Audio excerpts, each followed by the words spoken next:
ठीक है dear friends, आप सभी को फिर से एक बार जय मसीह की।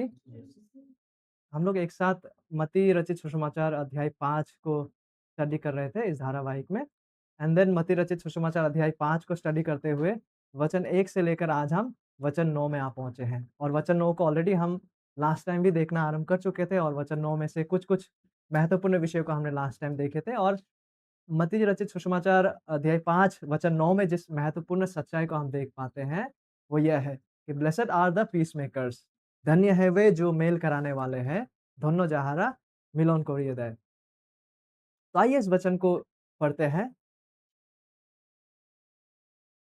लिखा हुआ है मत्ती रचित सुसमाचार अध्याय 5 वचन 9 में, धन्य है वे जो मेल कराने वाले हैं, क्योंकि वे परमेश्वर के पुत्र कहलाएँगे।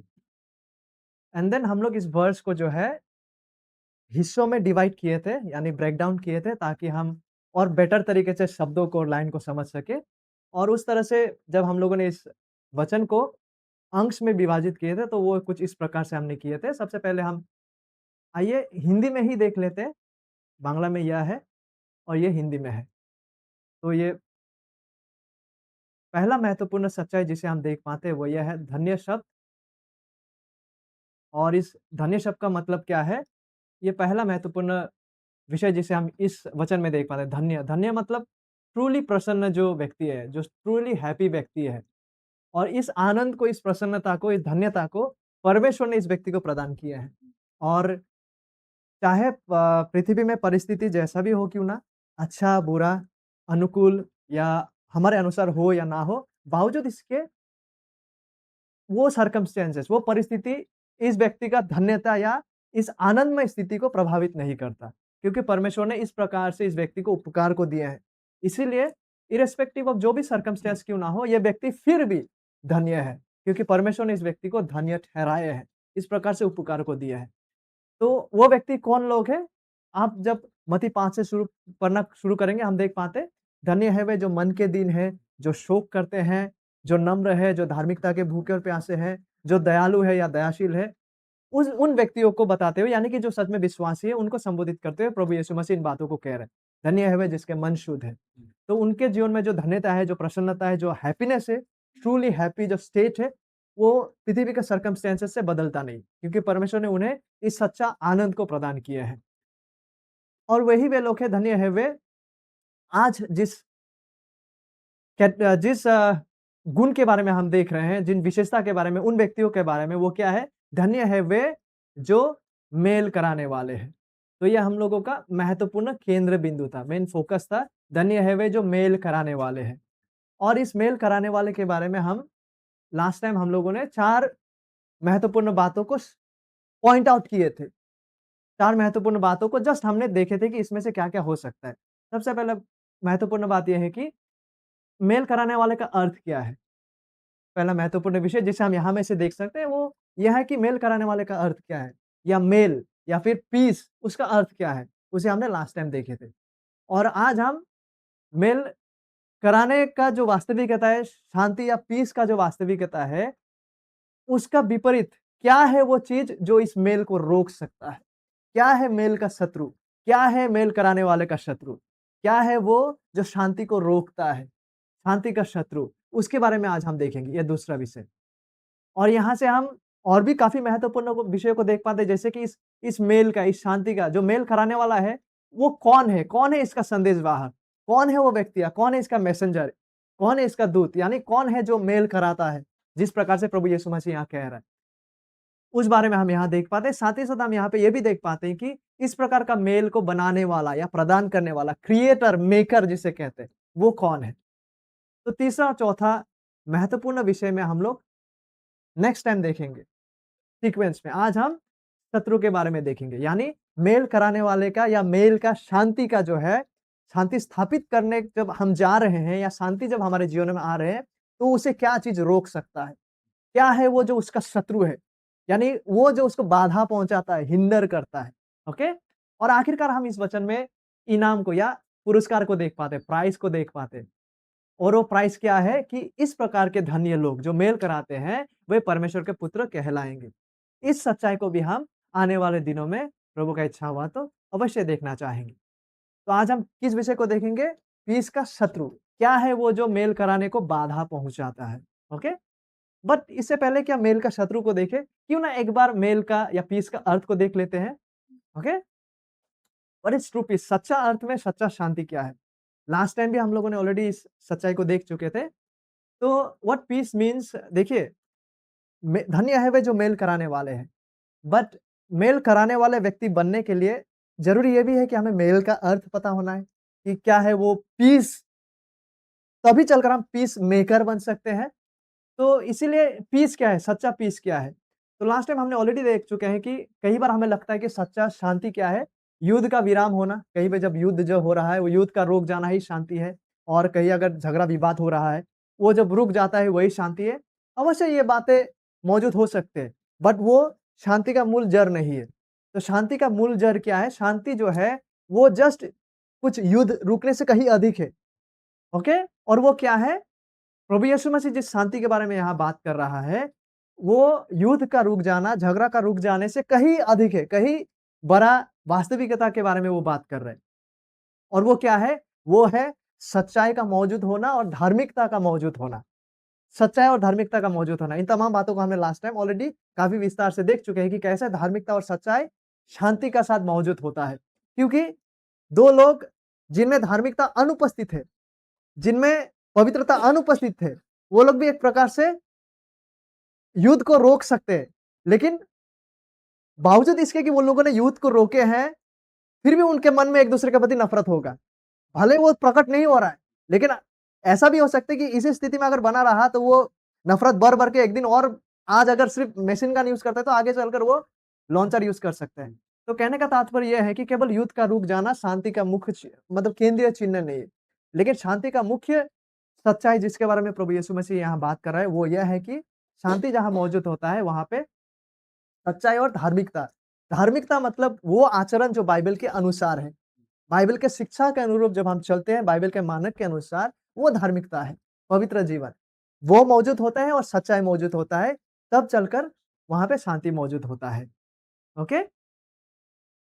और इसीलिए हमने लास्ट टाइम ये भी देखे थे कि इसीलिए जो है देखिए परमेश्वर का जो शांति है, वो केवल युद्ध को नहीं रोकता, परमेश्वर का जो शांति है, वो केवल झगड़ा को नहीं रोकता, लेकिन क्या करता है, परमेश्वर के द्वारा शांति जब आता है, वो एक्चुअली वास्तविकता में 2 व्यक्तियों के बीच में नफ़रत को भी दूर कर देता है, झगड़ा को तो दूर करता है जड़ से, लेकिन साथ ही साथ वहाँ पे प्रेम को प्रदान करता है, धार्मिकता को प्रदान करता है, सच्चाई को प्रदान करता है, ऐसा प्रेम को प्रदान करता है जो घृणा को हटा के वास्तविक रीति से उन व्यक्तियों के जीवन में जो नफ़रत है उसके विरुद्ध में चंगाई को प्रदान करना शुरू करता है। ओके? तो इन सब बातों को हमने लास्ट टाइम देखे थे। तो यह है क्या कहते हैं शांति या पीस का ट्रू पीस का अर्थ। और आइए आप देखते हैं और एक महत्वपूर्ण बात, जब हम शाब्दिक रूप से इस शब्द को शालोम जो शब्द है, जिससे होकर हम शांति को पाते हैं, पीस, मेल, तो यहूदी शब्द और अभिवादन, यह एक प्रकार का जैसे हम लोग कहते हैं जय मसीह की, उसी प्रकार से उन दिनों में उन लोग शालोम कह के एक-दूसरे को जो है अभिवादन या ग्रीटिंग्स को पहुँचाते थे। तो जो यहूदी शब्द है शालोम, इसका मतलब है कि जब आप किसी पर शालोम कह रहे हैं, तो परमेश्वर से सारा भलाई, साथ में धार्मिकता को आप उस व्यक्ति के लिए चाह रहे हैं। All the righteousness for you and all the true peace for you. All the goodness of God for you. That is what we desire from the heart when we say shalom. तो shalom शब्द का मतलब यह है कि परमेश्वर का धार्मिकता आपके जीवन में हो, परमेश्वर से आता हर हर भलाई आपके जीवन में हो। तो इस प्रकार से जब हम आज जय मसीह की कहते हैं, तो उन दिनों में शांति आपके जीवन में हो मतलब उसका मुख्य अर्थ यह होता था कि आप उनके लिए परमेश्वर का धार्मिकता को चाह रहे हो और साथ ही साथ परमेश्वर का हर भलाई को चाह रहे हो, जिनको आप शांति आपके जीवन में हो कहकर उसको ग्रीट कर रहे होते हैं। सो क्या है वो जो इस प्रकार का शांति को, इस प्रकार का मेल को बाधा पहुँचाते हैं? आइए उस बारे में देखते हैं।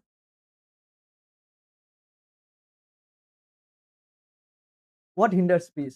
शांति और मेल कराने वाले को या मेल को क्या चीज़ें रोकता है? ये बहुत ऑब्वियस है।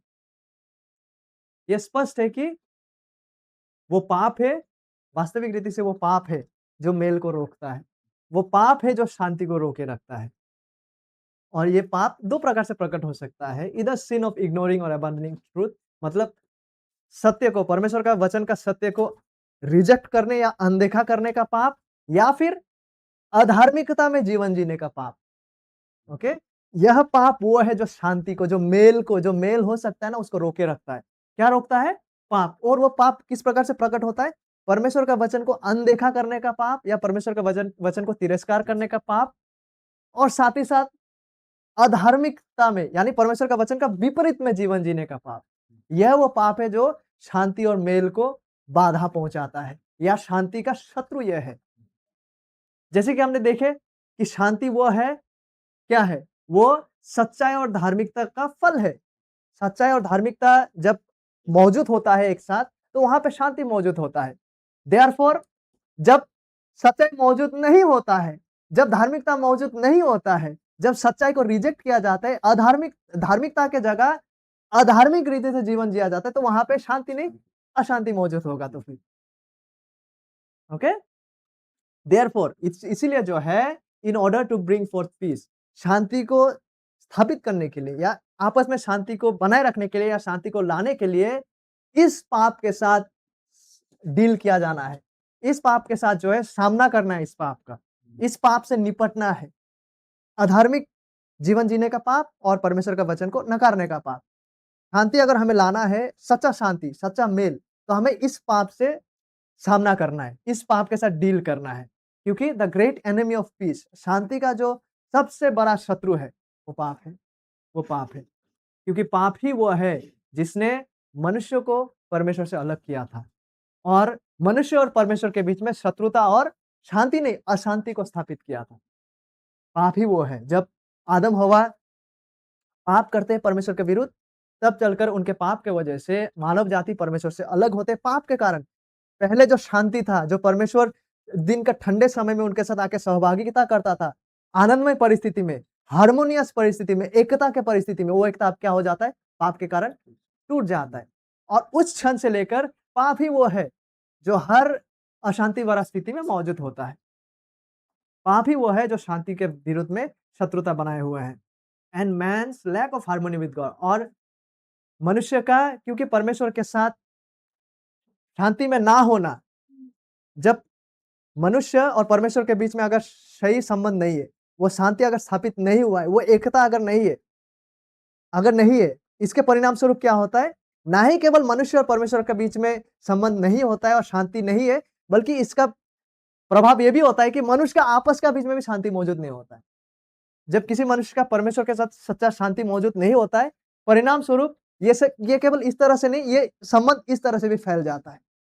अब मनुष्य का आपस के बीच में भी सच्चा शांतिपूर्ण संबंध मौजूद नहीं होता है। इसलिए आप देख पाएंगे पृथ्वी भर में, इस संसार में युद्ध और स्ट्राइफ, झगड़ा, युद्ध वगैरह जो है वो सारा भरा हुआ है पाप के वजह से। पाप के वजह से, because of sin you see. तो वो भी रिलीजियस है। हाँ, but the presence of sin, the reality of sin, पाप ही वो है जिसके वजह से संसार भर में हम देख पाते हैं कि युद्ध, झगड़े वगैरह जो है वो प्रचलित है। इसीलिए टू टॉक ऑफ, जब हम शांति के बारे में, मेल कराने के बारे में जब हम बात करते हैं, लेकिन यदि हम साथ ही साथ पाप से मन फिराव के बारे में अगर बात ना करें, उस पाप से मन फिराव जो पाप अशांति को लाता है, क्या हम समझ रहे हैं? यदि हम शांति का बात करें, मेल कराने के बारे में बात करें, लेकिन उस पाप से मन फेरने के बारे में बात ना करें जो पाप के वजह से अशांति बना हुआ है, तो हम व्यर्थ में शांति का बात कर रहे हैं। Is it too deep?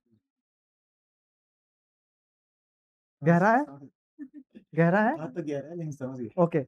यदि हम देखिए, यदि हम शांति के बारे में बात करते हैं, सपोज फॉर एग्जांपल आपके और मेरे बीच में कुछ हुआ है जिसके वजह से हम दोनों के बीच में शांति का स्थिति नहीं है, बट सपोज मैंने आपको कुछ कर दिया है, ओके, मैंने उसको कुछ कर दिया है जिसकी वजह से हम दोनों के बीच में शांति का स्थिति नहीं है। लेकिन अगर कोई ये आके, या कोई मैं भी अगर बात करूं कि केवल अगर शांति का बात करूं कि राहुल भाई, you and I need piece, but अगर हम मन फिराव का बात ना करें जिसके वजह से ये हुआ है, तो हम व्यर्थ में शांति की बात कर रहे हैं, क्योंकि वो जड़ तो वहां है। फिर से अगर हम सिंपल टर्म में बात करें, तो लास्ट टाइम जैसे हम लोगों ने जॉन्डिस की बात किया था, अगर किसी व्यक्ति का जीवन में जॉन्डिस होता है, स्किन येलो हो जाता है, चमड़ा येलो हो जाता है, आंख येलो हो जाता है, येलो हो जाता है। जॉन्डिस का इलाज करने के लिए जब येलो हो जाता है, मतलब पीला पड़ जाता है, हम सिर्फ कोई स्किन केयर नहीं लगाते हैं, हम सिर्फ कोई फेयर एंड लवली नहीं लगाते, या सबसे अच्छा स्किन का दवाई लगा के चमड़ी को व्हाइट करना वो व्यर्थ है, क्योंकि जॉन्डिस फिर भी अंदर है। जॉन्डिस का अगर इलाज होना है, तो जो मूल जो जड़ है, लीवर में या जहां भी पकड़ा, वहां से इलाज होना है। ठीक उसी प्रकार से जब हम शांति के बारे में बात करते हैं, तो आवश्यक रूप से पाप से मन फिराव के बारे में भी वहां पे वास्तविकता मौजूद होना है। अगर पाप से मन फिराव का वास्तविकता अगर अनुपस्थित है और हम केवल शांति की अगर बात करें, तो ठीक ये उसी प्रकार से होता है कि हमारे पास जॉन्डिस है, पीला पड़ गया है, चलिए भाई सनस्क्रीन या कुछ फेयर एंड लवली लगाते हैं ताकि रंग सफेद हो जाए। It means nothing till the time कि रियल इश्यू से डील ना किया जाए। तो वही बात को यहाँ पे हम लोग कर रहे हैं कि जब हम शांति के बारे में बात कर रहे हैं, तो अवश्य रूप से पाप से मन फिराव के बारे में भी बात करना है। क्यों? क्योंकि वही है भैया जो आपका शांति को उजाड़ के रखा है। द प्रेजेंस ऑफ सिन, और वो सिन 2 प्रकार से दिखाई देता है, एक है वचन को तिरस्कार, दूसरा है अधार्मिक रवैया और अधार्मिक काम से, ओके? देखिए एक ज़माने में यिर्मयाह का समय में ये बहुत मतलब क्लियर एक पिक्चर है।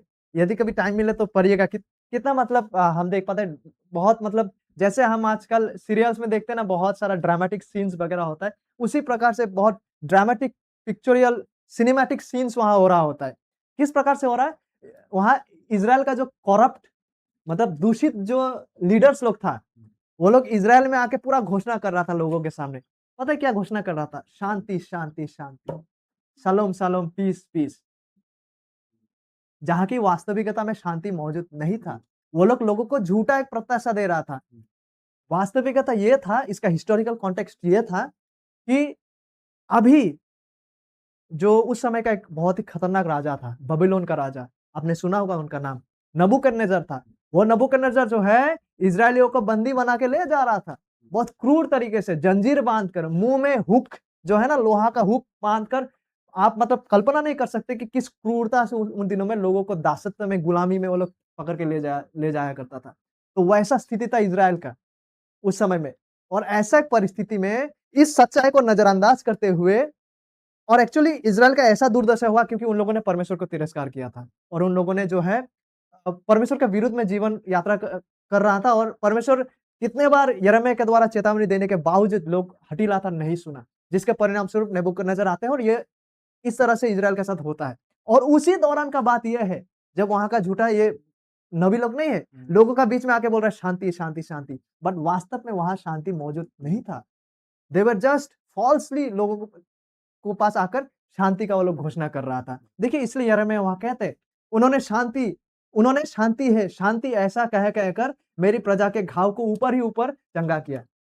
यस भाई, रियल प्रॉब्लम तो कुछ और है। जॉन्डिस है अंदर से, आप ऊपर से आप केवल मरहम लगा रहे कि चमड़ा येलो से व्हाइट हो जाए, but that will not do any true cure. परंतु शांति कुछ भी नहीं है। क्या वे घृणित काम करके लज्जित हुए? नहीं। सी अगेंस्ट गॉड उन लोगों ने काम किया, लज्जित नहीं हुए। वे कुछ भी लज्जित नहीं हुए हैं। वे लज्जित होना जानते ही नहीं। सी दे वर आइडिया ही नहीं है। इसीलिए शांति का बात करना, बगैर मन फिराव का बात करना व्यर्थ है। Okay? To talk of peace without talking of repentance from sin is. और देखिए लास्ट टाइम भी हम लोगों ने इस वर्स को पढ़े थे, बहुत ही इस विषय को लेकर बहुत ही अच्छा एक प्रकाश डालने वाला वचन है, जिसे हम स्टडी कर रहे हैं। देखिए याकूब अध्याय 3 वचन 16 से लेकर 18, ओके? क्योंकि जहाँ डाह और विरोध होता है, इसको थोड़ा इस तरह लाते हैं, ओके? जहाँ डाह और विरोध होता है, वहाँ बखेरा और हर प्रकार का दुष्कर्म भी होता है। द प्रेजेंस ऑफ सिन जो इसको ला रहा है। पर जो ज्ञान ऊपर से आता है, लास्ट टाइम हमने देखे हैं, वो पहले तो पवित्र होता है और फिर मिलनसार। हम देख पा रहे हैं, पहले पवित्र होता है और फिर मिलनसार। होलीनेस, पवित्रता और मेल एक साथ है। कोमल और मृदु भाव और दया और अच्छे फलों से लदा हुआ और पश्चाताप, देख पा रहे हैं? और कपट रहित होता है। You see there is repentance. और 18 में देखिए, मिलाप करने वाले धार्मिकता का फल मेल मिलाप के साथ बोता है। मिलाप करने वाले धार्मिकता का फल, जो मिलाप कर रहा है वो क्या बो रहा है? एक तो पाप से मन फिराव का वास्तविकता, और दूसरा है धार्मिकता का बीज बो रहा है। धार्मिकता का बीज बोने के लिए पाप को साइडलाइन होना जरूरी है, पाप को हटना जरूरी है, पाप से मुड़ना आवश्यक है, तभी चलकर पवित्रता और धार्मिकता का बीज आप बो सकेंगे, और तभी चलकर जो है आप धार्मिकता का फल के द्वारा मेल-मिलाप को बो रहे होंगे। क्योंकि जो प्रज्ञा ऊपर से आता है वो पहले पवित्र होता है और फिर चलकर मिलनसार होता है। तो सारी चीज़ एक साथ, एक है पाप से मुड़ना, पवित्रता का आना, धार्मिकता का फल का बोया जाना एंड देन आप देख पा रहे हैं मिलाप वहाँ पे स्थापित होता है।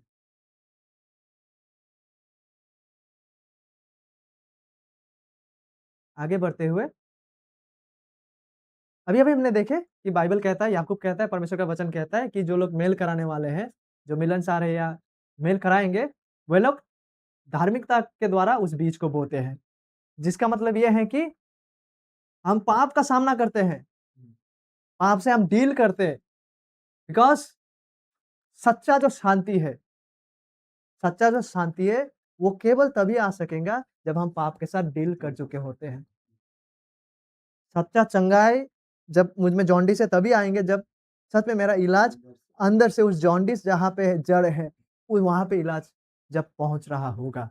उसी प्रकार से क्योंकि हम धार्मिकता का बीज को बोते हैं, सच्चा शांति और सच्चा शांति तभी आएँगे जब हम उस पाप को डील करेंगे जिसका वजह से शांति नहीं आते हैं। ठीक है? इसीलिए द मेन बाधा जो मेन ऑब्स्टेकल है वो मनुष्य के जब हम ओवरऑल मनुष्य के बारे में बात करते हैं, संपूर्ण पृथ्वी के ओवरऑल जो मुख्य समस्या वो है क्योंकि मनुष्य का आदम के पाप के बाद से जो स्थिति है, जो परमेश्वर से अलगाव स्थिति है, जिसके परिणाम स्वरूप मनुष्य और परमेश्वर के बीच में शत्रुता बना हुआ है। Okay? And they will never be able to have peace और वो कभी भी क्योंकि मनुष्य परमेश्वर ये आम संपूर्ण पृथ्वी का जो स्थिति है, आदम के पतन के बाद से मनुष्य पाप में स्थिति में है और परमेश्वर के साथ उनका संबंध टूटा हुआ है, वो परमेश्वर के साथ शत्रुता में है और इसीलिए मनुष्य का आपस में शांति स्थापित कब होगा? केवल तभी होगा जब पहले मनुष्य का परमेश्वर के साथ शांति स्थापित होगा। जब परमेश्वर का और मनुष्य का शांति स्थापित होगा यानी कि मनुष्य जब सच्चा रीति से परमेश्वर को जानेंगे, प्रभु यीशु मसीह के द्वारा, उसके परिणाम स्वरूप मनुष्य का आपसी संबंध में भी शांति स्थापित होना आरंभ होगा। ये बुनियादी है। ये बुनियादी है, जो कि संपूर्ण पृथ्वी पर लागू होता है। ओके? संपूर्ण पृथ्वी पर लागू होता है। और देखिए, चाहे परिस्थिति जो भी क्यों ना हो, संपूर्ण विश्व भर में या परिवारों में, कहीं भी, regardless of whatever the circumstance may be, चाहे जो भी परिस्थिति हो क्यों ना, जहाँ-जहाँ पे विवाद है, जहाँ-जहाँ पे युद्ध है, उसका सरासर कारण यही है कि वो युद्ध पाप के कारण है। परिस्थिति जैसे भी हो क्यों ना, रिगार्डलेस ऑफ एनी सर्कमस्टेंस, जहाँ कहीं भी युद्ध, विवाद मौजूद है, वो इसलिए मौजूद है क्योंकि वहाँ पाप मौजूद है। क्योंकि पाप सक्रिय रूप से उस विवाद को लेकर आए हैं। और इसीलिए सपोज़ फिर से वही एग्ज़ाम्पल राहुल भाई और मेरे बीच में ओके। इसीलिए सपोज़ हम लोग रिंग में कुश्ती खेल रहे जैसा कुछ हुआ है, मतलब युद्ध में है, युद्ध में हम लोग एग्रेसिव है। कुछ कारण की वजह से मैंने कुछ कर दिया सपोज़, मैंने कुछ किया जो मुझे नहीं करना चाहिए था। मेरा आचरण की वजह से हम दोनों के बीच में संबंध अच्छा नहीं है और हम लोग पूरा वाद-विवाद में हैं। और इस युद्ध को रोकने के लिए कोई व्यक्ति आते हैं और हम दोनों को अलग कर देते हैं। मतलब आप उधर शांति में रहो, तुम उधर शांति में रहो। और वो सोचते हैं कि बस अब ये लोग तो अभी शांति में हैं। बस हम लोग को अलग करके अभी शांति में है। यदि हम ऐसा सोचते हैं कि केवल ऐसा करने के द्वारा शांति आएगा, बगैर उस पाप से डील किए जिसके वजह से ये हुआ है, तो वहाँ पे हम केवल मरहम को लगा रहे होते हैं ऊपर से, सच्चा इलाज नहीं कर रहे होते। वो केवल टेम्पोररी मतलब केवल कुछ क्षण के लिए वो रोका हुआ है। पता नहीं कब और बाढ़ टूट पड़ेंगे। विषय क्या है? डील करना है उस पाप से, जिसके वजह से ये हुआ है। ओके? अदरवाइज़ जो बेस्ट एफर्ट प्रयास को कोई कर रहा होगा, इस पाप को नज़रअंदाज करके, वो है केवल टेम्पोररी तरीके से टेम्पोररी कुछ क्षण के लिए बस बाहरी रूप से शांति दिखने का जैसा कुछ एक सिनेरियो। बट वाक़ई में जहाँ पे शांति, सच्चा शांति मौजूद है ही नहीं। ओके? इसीलिए पीस मेकिंग जो है, पीस मेकिंग मतलब शांति मेल कराने वाला, शांति बनाए रखने वाला जो वास्तविकता है, वो पाप को नज़रअंदाज करने के द्वारा स्थापित नहीं किया जा सकता। ठीक है? पाप को नज़रअंदाज करके या पाप को ऐसा सोच के कि पाप को साइडलाइन करके या पाप को नज़रअंदाज करके शांति स्थापित नहीं किया जा सकता। क्योंकि पाप ही वो मेन स्रोत है, पाप ही वो मुख्य जड़ है, जिसके वजह से ये युद्ध चल रहा है। इसलिए डील हमें पाप के साथ करना है, क्योंकि पाप ही शांति का शत्रु है। आपस में नहीं रह सकता। अगर रह गया और हम सोच रहे हैं कि शांति बन गया जस्ट बिकॉज़ बाहरी रूप से शांति दिखाई दे रहा है, नो। वो उसी प्रकार से होगा जैसा इज़राइल का नेताओं ने कहा था, भ्रष्ट नेताओं ने। शांति, शांति, जहाँ की वाक़ई में शांति मौजूद था नहीं। ओके? इसलिए देखिए, सुसमाचार अच्छा समाचार लाता है, लेकिन सुसमाचार बुरा समाचार भी लाता है। सुसमाचार का दो तरफ़ा है। सुसमाचार अच्छा समाचार को भी प्रकट करता है, लेकिन साथ ही साथ बुरा स्थिति को भी वो प्रकट करता है। इसीलिए सुसमाचार का अच्छा समाचार आने से पहले सुसमाचार का जो बुरा समाचार है, वो आता है। सुसमाचार का जो बुरा समाचार है, वो आता है। जैसे फॉर एग्ज़ाम्पल, जब तक ना एक एक व्यक्ति until a person confronts his sin, जब तक ना ये आम तौर पर किसी भी व्यक्ति पृथ्वी पर जो है, जो प्रभु को नहीं जानते, जब तक ना उस व्यक्ति का जीवन के पाप के बारे में ना बताया जाए, उस व्यक्ति के जीवन के पाप को अगर प्रकाशित ना किया जाए, तो ये व्यर्थ ही होगा जब आप उनको जाके कहेंगे तुम्हें उद्धारकर्ता की ज़रूरत है। उद्धारकर्ता की ज़रूरत क्यों है भैया? पहले उनको ये जानने की आवश्यकता है कि पाप अवस्थित है और वो पाप दूसरे में केवल नहीं, मुझ में अवस्थित है और वो पाप की वजह से मैं अनंत विनाश की ओर जा रहा हूँ। ये बुरा खबर है सुसमाचार का, जिसको मुझे समझना है। अगर इस बात को मैं नहीं समझाऊँ, अगर इस बात को समझाया नहीं जा रहा है, अगर पाप का सच्चाई को सामने लाया नहीं जा रहा है, तब तक आप अगर आगे कहेंगे तुम्हें उद्धारकर्ता की आवश्यकता है, it makes no sense. It makes no real sense. किस लिए फिर? ठीक है? उसी प्रकार से until a person faces, जब तक ना एक व्यक्ति हाँ, जब तक ना एक व्यक्ति गलत समझ, गलत धारणाएँ जो है, उसका सामना ना कर ले, जब तक ना अगर कुछ गलत विचारधारा में हूँ, अगर मैं कुछ गलत समझ में हूँ, अगर मैं कुछ गलत अंडरस्टैंडिंग में जी रहा हूँ, जब तक ना मैं उस गलत धारणा को ना समझूँ, जब तक ना आप मुझ में आकर उस गलत धारणा को ना दिखाएँ, तब तक सत्य को मेरे सामने लाना व्यर्थ है। क्योंकि वो गलत चीज़ें मेरे आँखों में पट्टी बंधा हुआ है। हम लोग एक एग्ज़ाम्पल से अभी देखेंगे, एक उदाहरण से हम लोग देखेंगे, जिन बातों को हम लोग अब देख रहे हैं, ओके? एक एग्ज़ाम्पल भी लाएँगे आप सबों के सामने। इसीलिए जब तक ना पाप का सामना ना किया जाए, उद्धारकर्ता को पेश करना, उद्धारकर्ता के बारे में बताना, उद्धारकर्ता क्या उद्धार करता है? किससे उद्धार करता है? पाप से। इसीलिए जब तक पाप को सामने ना लाया जाए, तब तक उद्धारकर्ता के बारे में बताना रियल सेंस में अर्थहीन है। और उसी प्रकार से जब तक आप अगर सच्चाई किसी को देने जा रहे हैं, जब तक ना फ़ॉल्स अंडरस्टैंडिंग को सामने ना लाया जाए, जो गलत समझ है, गलत नज़रिया है, जब तक ना उन चीज़ को ना समझा जाए, जब तक वो सामने में प्रकट ना हो, तब तक सच्चाई को लाना useless. Truth will have a true meaning when I understand, जब मैं इस बात को समझूँ कि मैं जो समझ रहा था, मैं जो जिस रवैया पे था, वो तो एक्चुअली सही नहीं था। तो सच्चाई क्या है? Then you bring the truth in, okay? इसीलिए आम तौर पर पृथ्वी ऑल ओवर द वर्ल्ड के संदर्भ में जब तक ना एक व्यक्ति ये समझे कि आदम-हवा के बाद से वो परमेश्वर के खिलाफ शत्रुता में जी रहे हैं, परमेश्वर से अलग किए हुए हैं, जब तक ना एक व्यक्ति इस बात को समझे, उनको केवल आप जाके कहना कि तुम्हें शांति की आवश्यकता है परमेश्वर के साथ, इट मेक्स नो सेंस। इसका कोई अर्थ नहीं है, जब तक ना वो व्यक्ति इस बात को समझे कि एक्चुअली आदम-हवा के पतन के बाद से संपूर्ण मानव जाति जो है, वो परमेश्वर से अलग स्थिति में है। वो परमेश्वर से खिलाफ शत्रुता में बने हुए हैं। जब तक ना एक व्यक्ति इस बात को समझे, आप अगर केवल जाकर शांति की बात करेंगे, तो इसका कोई अर्थ नहीं है। उनको इस बात को समझना है कि शांति किस लिए चाहिए, किस अर्थ में चाहिए, किसके साथ शांति की आवश्यकता है, क्यों शांति की आवश्यकता है? क्योंकि आदम-हव्वा के पतन के बाद मानव जाति पतित स्थिति में, खोया हुआ स्थिति में है, परमेश्वर से अलगाव स्थिति में है, परमेश्वर से शत्रुता की स्थिति में है। अतः जब हम इस सच्चाई को सामने लेके आएँगे, जब एक व्यक्ति इस सच्चाई का सामना करेंगे, तभी वो चलकर आगे कहेंगे, हे प्रभु मुझ पापी पर दया कर, क्योंकि मैं स्वर्ग की ओर आँखें उठाने के योग्य नहीं हूँ। Then he will realise, okay? और अभी विश्वासी के संदर्भ में आते हैं। विश्वासी लोग, हम भी वी कैन नॉट अवॉइड, हम भी सच्चाई को अनदेखा नहीं कर सकते हैं, ओके? ये जैसे कि संपूर्ण पृथ्वी पर लागू होते हैं, विश्वासियों पर भी लागू होते हैं।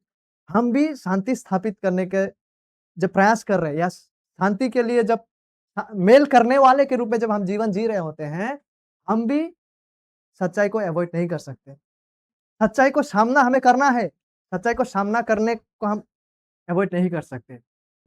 उस प्रकार से जैसे कि जॉन्डिस हुआ है, केवल स्किन केयर कर रहे हैं, उसी तरह से ट्रूथ को अवॉइड करते हुए, सच्चाई को अवॉइड करते हुए, सच्चाई को अनदेखा करते हुए, केवल शांति, शांति, शांति या लाने का प्रयास विश्वासी लोग भी नहीं कर सकते।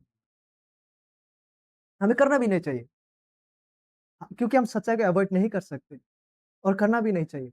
और अगर हम सच्चाई को अवॉइड करते हुए शांति को स्थापित करने का प्रयास करें, वो व्यर्थ होगा।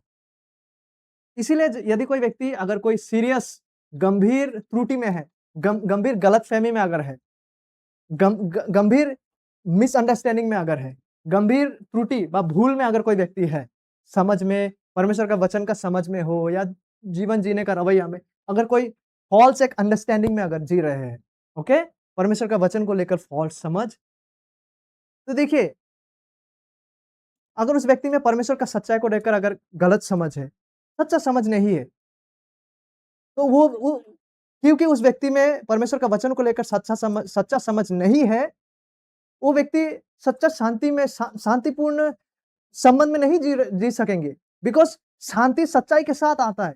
वो सच्चाई जो धार्मिकता को प्रेरित करता है। अगर अंडरस्टैंडिंग सही नहीं है, अगर अंडरस्टैंडिंग समझ में अगर परमेश्वर का वचन के प्रति जो सच्चा समझ होना है, वो अगर अनुपस्थित है, अगर समझ में अगर अंडरस्टैंडिंग में अगर त्रुटियाँ हैं, अगर गलतफ़हमियाँ हैं, तो फिर सच्चा शांति वहाँ मौजूद नहीं हो सकता है वहाँ भी। ओके?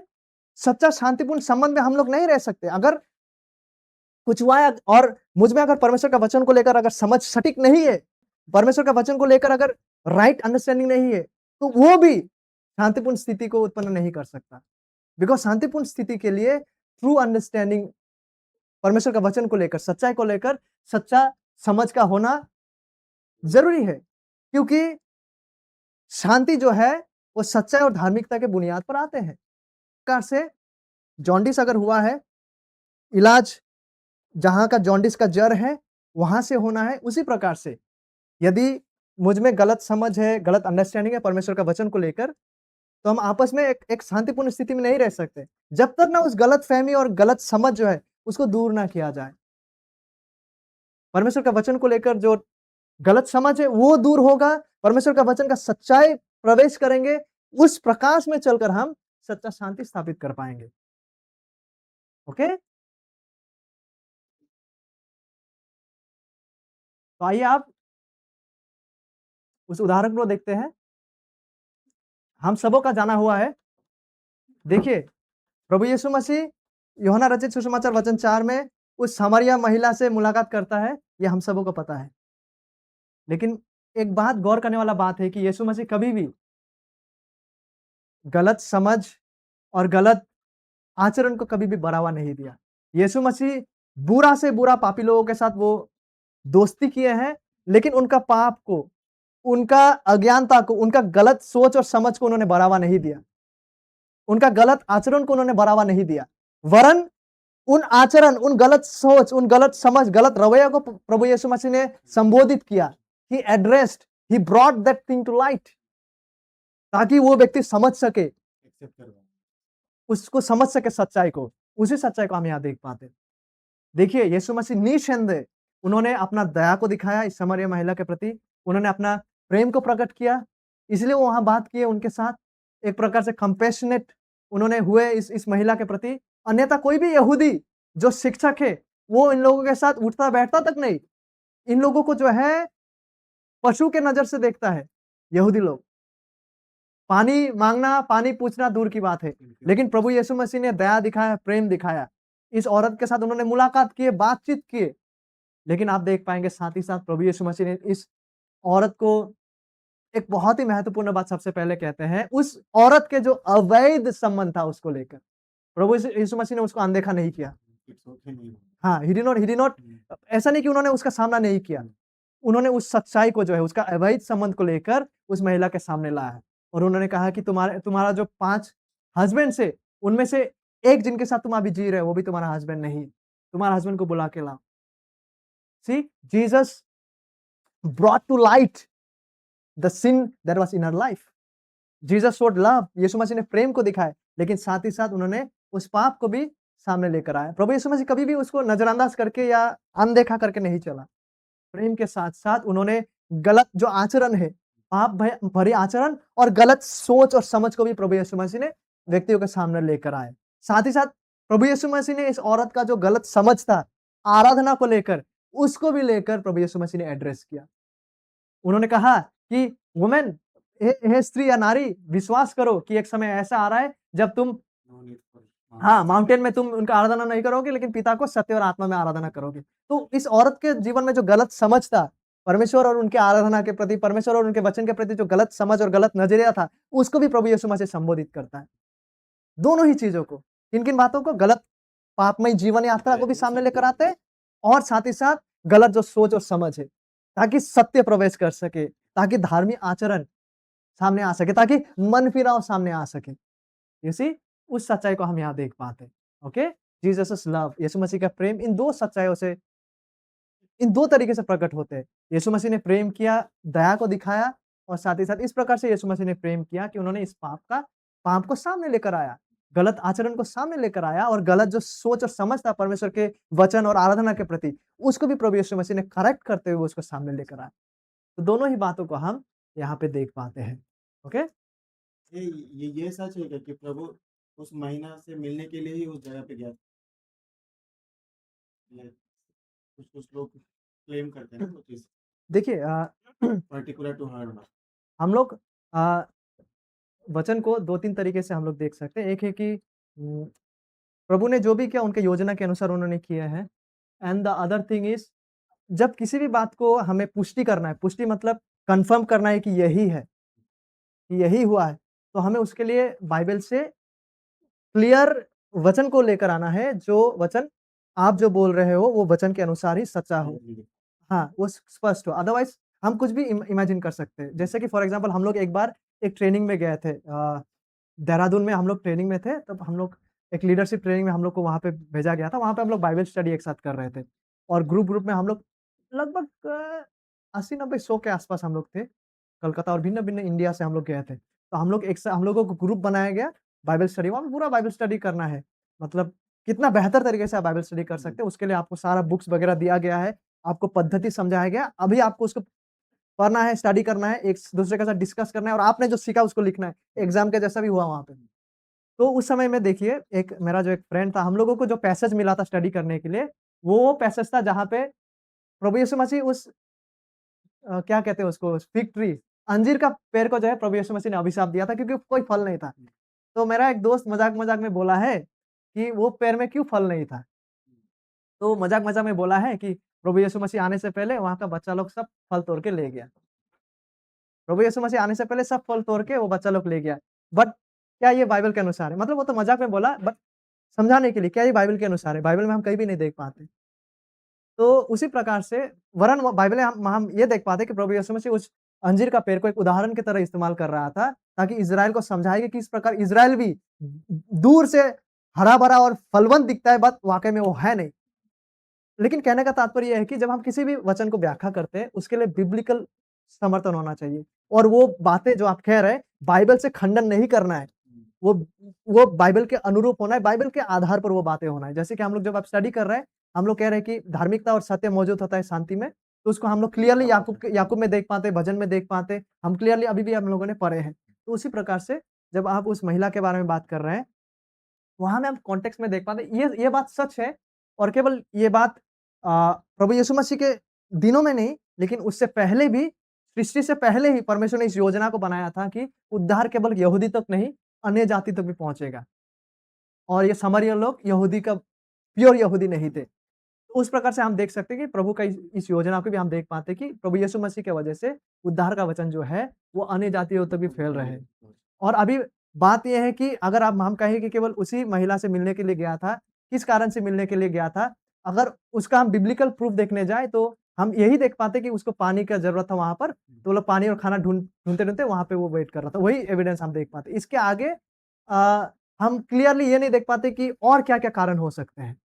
हम तमाम बड़ा चित्रण को देख पाते हैं कि एक महत्वपूर्ण कारण ये है कि परमेश्वर का योजना जो है उद्धार के लिए, वो योजना केवल यहूदी तक सीमित नहीं, वरन जो यहूदी प्योर यहूदी नहीं है, उन उन लोगों के लिए भी था। उस एग्ज़ाम्पल को हम यहाँ भी देख पाते हैं और हम जब उस कॉन्टेक्स्ट में देखते हैं जॉन चैप्टर 4 का, तो वो लोग वहाँ पे इसलिए रुका था बिकॉज़ फूड एंड वाटर। प्रभु यीशु मसीह का चेला लोग खाना और वो ढूँढने के लिए गया था, तो यीशु मसीह वहाँ पे उस कॉन्टेक्स्ट में, उस सिचुएशन में वहाँ पहुँचते। उसके आगे और किस कारण के लिए, किस वजह से अगर आप कुछ और ऐड कर दें, तो आई थिंक वहाँ पे इससे आगे वचन और कुछ नहीं कहता। अगर आप कुछ और ऐड कर रहे होते that will be your own imagination, आप अपने हिसाब से वो कर रहे होंगे, बट बिब्लिकली वहाँ पे स्क्रिप्चर में हाँ, वहाँ तक की बाइबल जो है विराम लगाते हैं। ओके? एंड व्हाट एल्स किस और कारण की वजह से एक्सप्लिसिटली क्लियरली हम वहाँ पे वो नहीं देख पाते। हो सकते हैं बट मेंशन नहीं है। मेंशन नहीं है। अगर आप वैसा कहेंगे कि उसी के लिए ही गया था, तो आप उसको कुछ गलत। ऐड कर रहे होंगे बाइबल में। हाँ, आप अपने तरफ से कुछ मीनिंग को ऐड कर रहे हैं क्योंकि बाइबल वो बातें नहीं कहता कि उसी के लिए गया था। लेकिन आप कॉन्टेक्स्ट में अगर आप देखें तो ये है कि खाना का वहाँ ज़रूरत था, तो खाना चेला लोग खाना ढूँढने के लिए गया था। तो जीसस एट दैट उस टाइम टाइम पे वो हाँ, भी फॉर काम water he talked with that woman and yes वहाँ पे एक इवेंजेलिज्म होते हैं, बट आप किस अर्थ में कह रहे हैं कि वो उसी के लिए गया था, वो भी मैटर करता है। ओके? तो देखिए, लौट के आते हैं हम लोग का कॉन्टेक्स्ट में, लास्ट कुछ बातें बचे हुए। तो परमेश्वर के सत्य और धार्मिकता के कम किसी भी आधार पर समझौता कर लेना केवल अस्थायी जो युद्ध विराम है, वो करना होता है। अगर हम सच्चाई को नज़रअंदाज करें, धार्मिकता को अगर हम नज़रअंदाज करें और शांति को लाने का कोशिश अगर करें, तो केवल वो एक टेम्पोररी काम होगा, बट सच्चा रूप से शांति नहीं होगा। ऐसा समझौता जो है, पापियों को उनके उनके पाप में, क्योंकि आप पाप को संबोधित नहीं कर रहे हैं, पाप से मन फिराव का आवश्यकता को उजागर नहीं कर रहे हैं, तो क्या होता है? ऐसा स्थिति में जब आप धार्मिकता को अनदेखा करते हैं, पाप से मन फिराव को अनदेखा करते हैं, सत्य को अनदेखा करते हैं और केवल बाहरी रूप से शांति को ढूँढते हैं, तो क्या होता है? ऐसा स्थिति में पापी लोग जो है, वो अपने पाप में ही दृढ़ बने रहता है और उन्हें परमेश्वर के राज्य से भी और दूर कर सकता है, अगर वो वैसे स्थिति में रह जाए, ओके? और जो लोग प्रेम, दया या करुणा के नाम पर परमेश्वर के वचन से समझौता करके या लोगों को प्रसन्न करने के लिए उसके संदेश को नरम करके गवाही देने का प्रयास करते हैं। यानी इसका मतलब यह है कि आप केवल प्रेम के नाम पर या केवल एकता के नाम पर अगर आप परमेश्वर के वचन के साथ समझौता करते हैं, सच्चाई को सामने नहीं लाते प्रेम से, तो आप पाएँगे कि आपका गवाही लोगों को परमेश्वर की और नहीं वरन परमेश्वर से दूर ले जा रहा है।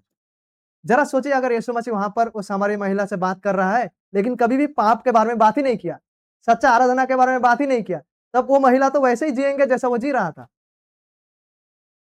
ठीक वही बात यहाँ पे जस्ट बिकॉज़ आप सोचते हैं कि मैं दया दिखाऊँगा, बट अगर सच्चाई को आप सामने नहीं लाते, अगर पाप वहाँ मौजूद है, उसके बारे में अगर बात नहीं करते, उसको अगर अ, सामने नहीं लाते हैं, अ, प्रेमपूर्ण रीति से अगर उससे डील नहीं किया जाता है पाप से और पाप से मन फिराव का आवश्यकता के बारे में अगर सामने बात नहीं किया जाते, तो क्या होगा? इस बात से क्या होगा कि वो व्यक्ति जो पाप उसके जीवन में मौजूद था, उसी रूप से वो जीवन हाँ, तो ये भी हो सकता है कि वो परमेश्वर के नज़दीक आने के बगैर अपने पाप की वजह से वरन परमेश्वर से और ही दूर में चले जा रहे हैं। इसीलिए प्रेम, दया के साथ-साथ धार्मिकता और सत्य बीच में वहाँ मौजूद होना है। जैसे हम प्रेम को दिखा रहे हैं, प्रभु यीशु मसीह ने प्रेम को दिखाया, लेकिन वहाँ पे सच्चाई, धार्मिकता मौजूद था, पाप से मन फिराव का सच्चाई मौजूद था। गलत अंडरस्टैंडिंग को पुनर्स्थापित करके सच्चा अंडरस्टैंडिंग को सामने लाना मौजूद था। तो ये तमाम बातें वहाँ मौजूद होते हैं, ठीक है? तो परमेश्वर की शांति केवल परमेश्वर के मार्ग से ही प्राप्त होता है, जिस मार्ग को परमेश्वर ने रखा। शांति स्थापित करने वाला, पीसमेकर्स या मेल करने वाला होना मतलब मुख्य रूप से मूलतः एक पवित्र जीवन का परिणाम है। मेल करने वाला, मेल कराने वाला व्यक्ति हम लोग अधिक से अधिक होते जाएँगे, कब होते जाएँगे? जब हमारा खुद का जीवन परमेश्वर के वचन के अनुरूप होगा, जब हम खुद धार्मिकता और पवित्रता के अनुसार जीवन को जी रहे होंगे, इसके परिणाम स्वरूप क्या होगा? हम धार्मिकता का बीज को बोएँगे और उसी का एक फल होगा जो है, हम मेल और मिलनसार जीवन को जीने में प्रगति करेंगे। तो ये एक पवित्रता और धार्मिकता में जीने का परिणाम भी है। ये परमेश्वर पवित्र आत्मा का फल है, okay? Love, joy and peace. तो मेल कराने वाला व्यक्ति का जीवन कैसा होता है? तो धार्मिकता में जीवन जीने में जब हम प्रगति करते हैं, पवित्रता में जीवन जीने में जब हम प्रगति करते हैं, जब ये हमारा लाइफ़स्टाइल होते हैं, तो हम कह सकते हैं कि उसके परिणाम स्वरूप हम जैसे भी परिस्थिति हमारा बीच में आए क्यों ना, हम मेल में जीने वाला व्यक्ति होने में प्रगति करेंगे और साथ ही साथ हम दूसरों को भी जो है पवित्रता के सुसमाचार को ग्रहण करने के लिए बुलाने के लिए हम आह्वान करेंगे। हम खुद भी पवित्रता के मार्ग में जीने के लिए प्रगति करेंगे, खुद भी धार्मिकता में जीने के लिए प्रगति करेंगे, साथ ही साथ दूसरों को भी हम आह्वान करेंगे ताकि वे भी पवित्रता का सुसमाचार, प्रभु यीशु मसीह का जो पवित्रता का सुसमाचार है, उसको ग्रहण करें। ठीक जैसे प्रभु यीशु मसीह ने उस हमारी महिला के साथ किया था। उन्होंने प्रेम को दिखाया, उन्होंने दया को दिखाया। दूसरा जो उस समय का शिक्षक लोग, रब्बी लोग हैं, वो लोग मिलता तक नहीं। दूसरा यहूदी लोग उससे कभी मिलता तक नहीं, वो अछूत थे वो महिला उन लोगों के लिए। बावजूद इसके प्रभु यीशु मसीह उनसे मिले, उनको दया दिखाए, उनसे बातें किए। प्रभु के यीशु मसीह का दया में क्या था? उन्होंने प्रभु यीशु मसीह का जो परफेक्ट होली जीवन है वो वहाँ मौजूद था और प्रभु यीशु मसीह ने उस औरत को जो है प्रेम और दया के साथ-साथ उनका जीवन का जो पाप है, उनको भी उनके सामने लेकर आया ताकि वो औरत वहाँ से मन फेर सके। उनका जीवन में जो गलत समझ और विचारधारा था, उनको भी प्रभु यीशु मसीह ने सटीक किया ताकि वो सटीक रीति से प्रभु का आराधना को समझ सके और इसके परिणाम स्वरूप ताकि वो सच्चा अर्थ में परमेश्वर के साथ सच्चा शांति और मेल में ताकि प्रवेश कर सके। तो लास्ट पैराग्राफ का कहने का तात्पर्य यही है। तो मिलनसार व्यक्ति, मेल कराने वाला व्यक्ति का जीवन एक धार्मिक पवित्र जीवन, इसी का परिणाम मेल है और साथ ही साथ हम दूसरों को भी बुलाते हैं ताकि वे लोग भी सच्चा पवित्रता का सुसमाचार को ग्रहण करें। और आज के स्टडी को अंत करते-करते कुछ सवाल हम सबों के लिए है, for me, for you, for all of us. और ये कुछ सवाल है, इसके साथ आज का स्टडी को अंत करना चाहेंगे।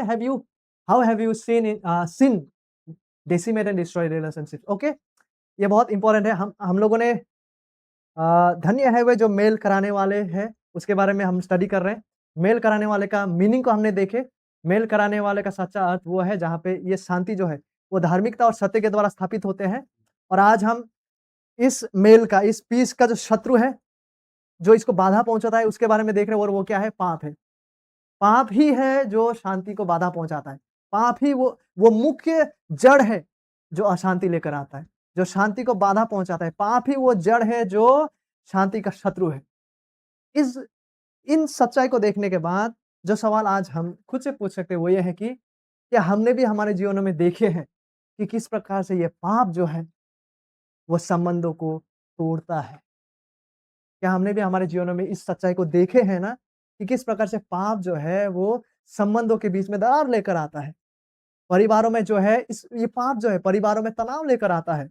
और यहाँ से हम 2 बातों को हम जब हम इस सच्चाई को समझ रहे हैं कि पाप ही वो है जो दरार को लेकर आता है, पाप ही जो है वो संघर्ष को लेकर आता है, पाप ही वो है जो अ, संबंधों में दरार को लेकर आते हैं, फूट को लेकर आता है। जब हम इस क्या हमने इस सच्चाई को हमारे जीवन में अनुभव किया है? कई बार, व्यक्तिगत रूप से मैं भी कहूँगा कई बार हमने इस सच्चाई को देखे हैं, अनुभव किए हैं कि ये वास्तविक है, पाप ही वो जड़ है।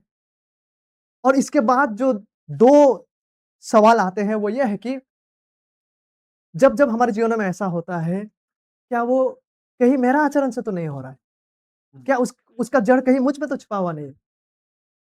अगर वो उसका जड़ मुझ पे छुपा हुआ है, तो सबसे अच्छा बात ये होगा कि हम मन फिराव का रास्ता को चुनें। हम उस पाप का जड़ को उखाड़ के फेंकें। और दूसरा महत्वपूर्ण बात ये है कि यदि वो जड़ दूसरा किसी व्यक्ति में है, जिनके साथ मैं तनाव में हूँ, अगर मुझ में है तो सबसे अच्छा बात ये है कि मैं उससे फेरने को चुन लूँ, उस जड़ को उखाड़ के फेंकने को चुन लूँ। लेकिन अगर वो जड़ किसी और में है जिसकी वजह से ये तनाव हुआ है, तो आज हम प्रभु से प्रार्थना करें कि प्रभु अनुग्रह करे कि उस व्यक्ति में भी वो सुधार आए, कि वो व्यक्ति भी उस मन फिराव को चुन सके। प्रभु ताकि उसको अनुग्रह प्रदान करे। तो इस तमाम सवालों के साथ आज आज के स्टडी को हम समाप्त करते हैं। प्रभु हम सबों को सहायता करे, ठीक है? जिस पाप के वजह से संघर्ष आते हैं, जिस पाप के वजह से संबंधों में दरार आते हैं, प्रभु हमें सहायता करे उस पाप को पहचानने के लिए। और अगर वो मुझ में है तो प्रभु मुझे सहायता करे कि उस जड़ को मैं फेंक सकूँ, मैं मन फिराव का रास्ता को चुन सकूँ क्योंकि यही वो है जो सच्चा शांति को बाधा पहुँचाते हैं। और यदि वो किसी और में है जिसके वजह से हालात बिगड़ हुए हैं, हम प्रार्थना करेंगे प्रभु के पास कि प्रभु उस व्यक्ति को अनुग्रह दे। आज ही उसे अनुग्रह दे कि वो सच्चाई को समझ पाए। उनके आँखों को खोल दे कि वो सच्चा स्थिति को देख पाए, उस जड़ को देख पाए जिसकी वजह से ये अशांति हो रहा है। और ताकि प्रभु एक सच्चा शांतिपूर्ण स्थिति और वातावरण संबंधों में मौजूद हो। धन्य है वे जो मेल कराने वाले हैं, क्योंकि आखिरकार वो परमेश्वर का पुत्र कहलाएँगे। इस प्रकार से प्रभु हम सबों को आशीषित करे। Let us pray together.